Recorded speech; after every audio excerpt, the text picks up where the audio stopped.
Hang on. Look at the holes. I can't even hold.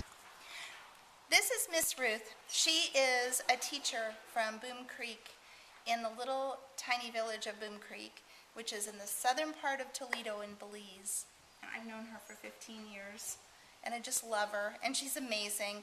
And wait till you hear some of the things she does just to fulfill one day in the life of a teacher in Boom Creek. It makes me really appreciate what I do at White River Valley High School, because when I look at her, she's inspiration to me. So Miss Ruth, tell us how your day begins and what time. Okay, I leave my house at 6:15 in the morning to be in Boom Creek Village. School starts at 8 o'clock in the morning until 2:30.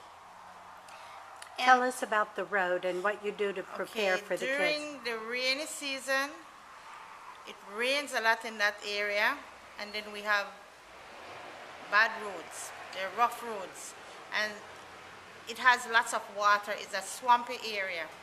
So if it rains too much and there's lots of water, Miss Alice, who is my assistant teacher, would walk in the water to test how deep it is.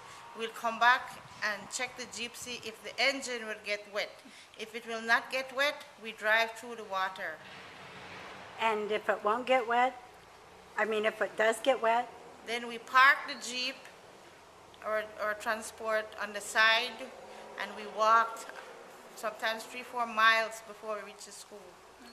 How many children Are in the school. in your class? My class, I have 6 students because I have volunteer helpers that take my other classes. How many students altogether? 35. And isn't it a challenge because of the languages? Tell us about that. Oh yes, especially the new ones coming in, the kindergarten students, they do not know to speak English.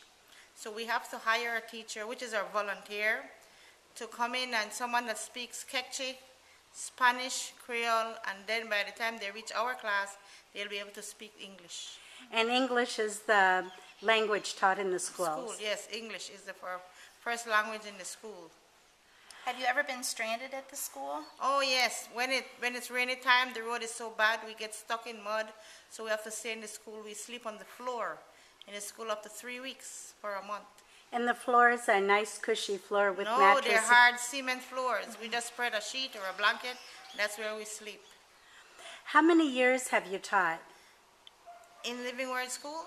Everywhere. Okay, 32 years. Tell us about it. Okay, I've worked in the Methodist school for 2 years. There was a vacancy out at a children's home called Acres of Love Children's Home, which had a school.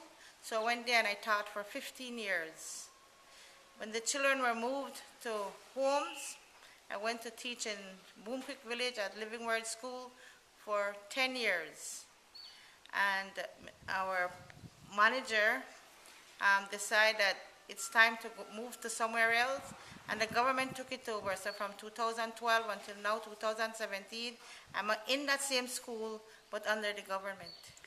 So how close are you to retirement?